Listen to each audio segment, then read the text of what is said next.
آج ہم قرآن مجید کے ایک ایسے حصے کا گہرائی سے جائزہ لے رہے ہیں جو اپنے آپ میں ایک مکمل ضابطۂ حیات ہے۔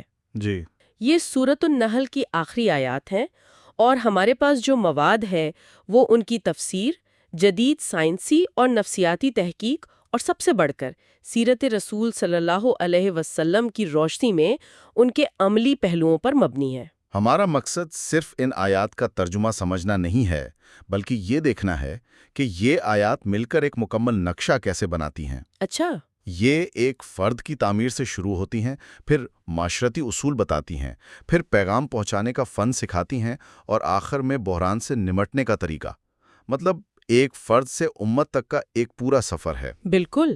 اور اس سفر کو بہتر طور پر سمجھنے کے لیے ہم نے سوچا کہ ہم ان آیات پر اسی ترتیب سے بات کریں گے جس ترتیب سے یہ قرآن میں آئی ہیں، یعنی آیت نمبر 120 سے 128 تک۔ جی، سودی ترتیب میں۔ جی، سودی ترتیب۔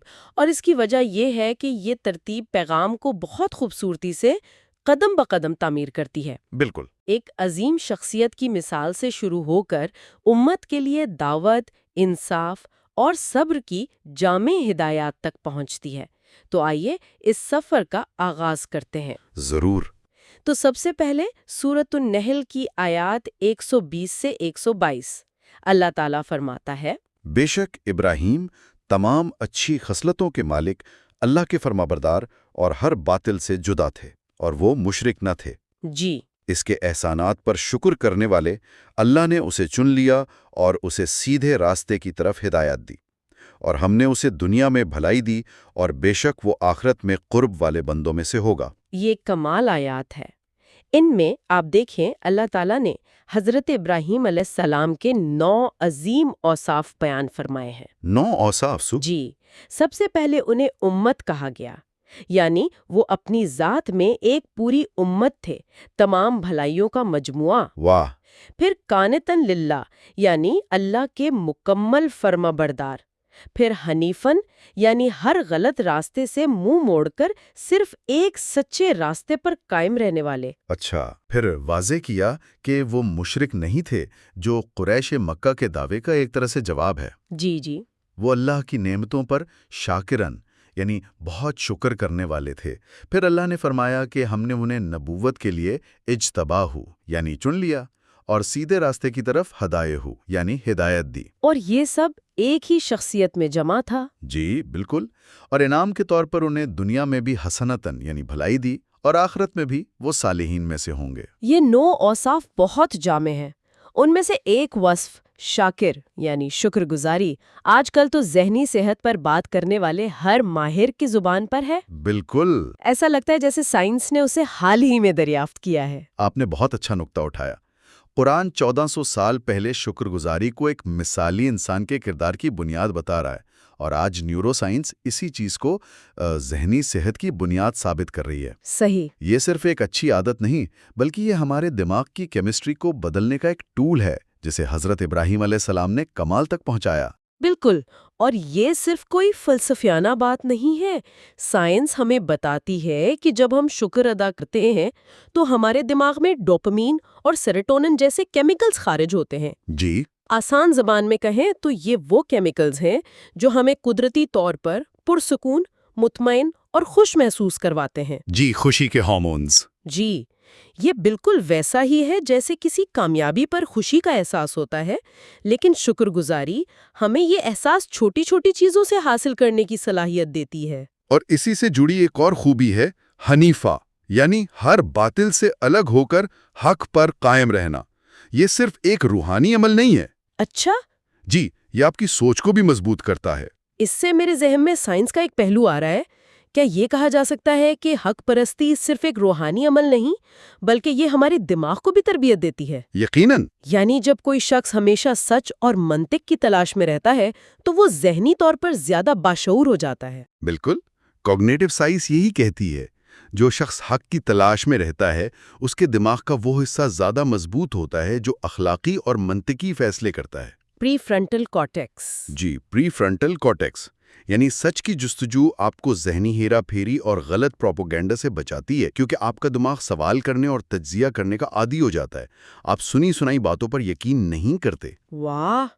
یعنی کردار کی یہ خوبیاں دراصل ذہنی اور نفسیاتی مضبوطی بھی بن رہی ہیں، اور یہی تمام اوصاف ہمیں نبی کریم صلی اللہ علیہ وآلہ وسلم کی زندگی میں بھی نظر آتے ہیں۔ بلا شبہ نبی کریم صلی اللہ علیہ وآلہ وسلم نے حضرت ابراہیم علیہ السلام کو اطاعت کا بہترین نمونہ قرار دیا۔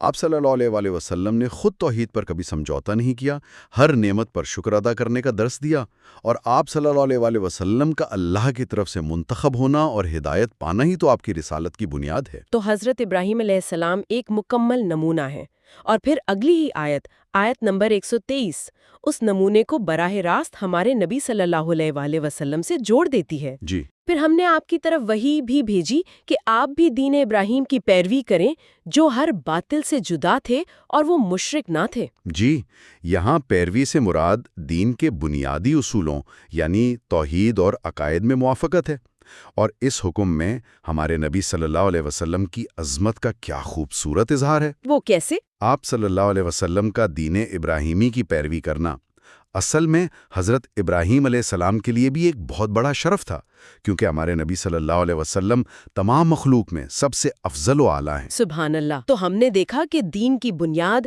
حضرت ابراہیم علیہ السلام کے اصولوں پر ہے، لیکن کیا ہوتا ہے جب لوگ ان اصولوں سے ہٹ کر اختلاف کرنے لگیں؟ آیت نمبر 124 اسی کی ایک تاریخی مثال دیتی ہے۔ ہفتہ صرف انہی لوگوں پر مقرر کیا گیا تھا جنہوں نے اس دن کے بارے میں اختلاف کیا، اور بے شک تمہارا رب قیامت کے دن ان کے درمیان اس بات کا فیصلہ کر دے گا جس میں وہ اختلاف کرتے تھے۔ اس آیت کا ایک تاریخی پس منظر ہے۔ یہودیوں کا دعویٰ تھا کہ ہفتے کے دن یعنی سبت کی تعظیم حضرت ابراہیم کی شریعت کا حصہ تھی، جبکہ حقیقت میں ان کی شریعت میں جمعے کے دن کی تعظیم تھی۔ اچھا، تو جب یہودیوں سے ان کے نبی نے کہا کہ جمعے کا دن عبادت کے لیے خاص کر لیں، تو انہوں نے اختلاف کیا اور اپنی پسند سے ہفتے کا دن چن لیا۔ اس پر اللہ نے ان پر اسی دن کی پابندیاں سخت کر دیں۔ جی، اور بعد میں جب انہوں نے اس دن بھی نافرمانی کی اور مچھلی کا شکار کیا تو ان پر عذاب آیا۔ یہ نقطہ معاشرتی نقطۂ نظر سے بہت دلچسپ ہے۔ یعنی جب ایک کمیونٹی نے اللہ کے دیے ہوئے حکم پر اتفاق نہیں کیا اور اختلاف کیا تو ان پر ایک قانون لاگو کر دیا گیا جو زیادہ سخت تھا۔ بالکل۔ کیا یہ کہہ سکتے ہیں کہ بعض اوقات قوانین معاشرتی رویوں کے رد عمل میں بھی بنتے ہیں؟ بالکل، یہ اصول ہمیں سوشل سائنس میں بھی نظر آتا ہے کہ اختلاف نظم و ضبط کے لیے نئے قانونوں کو جنم دیتا ہے، لیکن یہاں ایک گہرا روحانی سبق بھی ہے۔ وہ کیا؟ اللہ کی طرف سے دیا گیا اصل حکم یعنی جمعہ کا دن مسلمانوں کے لیے اجتماعی رحمت اور آسانی کا باعث ہے۔ یہ ایک کمیونٹی بانڈنگ کا دن ہے، جبکہ انسان کا خود منتخب کردہ دن یعنی ہفتہ ان کے لیے سخت پابندیوں کا سبب بن گیا۔ یہ ہمیں سکھاتا ہے کہ اللہ کے انتخاب میں ہی برکت ہے۔ جی، اور اسی لیے نبی کریم صلی اللہ علیہ وسلم نے امت کے لیے جمعہ کے دن کو بحال کیا، جو دین ابراہیمی کی اصل روح تھی۔ آپ صلی اللہ علیہ وسلم نے امت کو ہمیشہ دین میں اختلاف سے بچنے اور اتفاق کی راہ پر چلنے کی تعلیم دی۔ بالکل۔ یہ آیت یہ بھی یاد دلاتی ہے کہ اس دنیا کے تمام اختلافات کا حتمی فیصلہ قیامت کے دن اللہ ہی کرے گا، جو ایک بہت بڑا نفسیاتی سکون ہے کہ انصاف ہو کر رہے گا۔ جی، اور یہ احتساب یعنی اکاؤنٹیبلٹی کا تصور ہی ہے جو کسی بھی اخلاقی نظام کو قائم رکھتا ہے۔ جب انسان جانتا ہے کہ ایک حتمی فیصلہ ہونا ہے تو اس کے اعمال میں خود بخود احتیاط آ جاتی ہے۔ تو ہم نے فرد کی تعمیر اور اجتماع کے اصول پر بات کی۔ اب سوال یہ پیدا ہوتا ہے کہ اس پیغام کو دوسروں تک کیسے پہنچایا جائے۔ آیت نمبر 125 اس کا ایک مکمل روڈ میپ دیتی ہے۔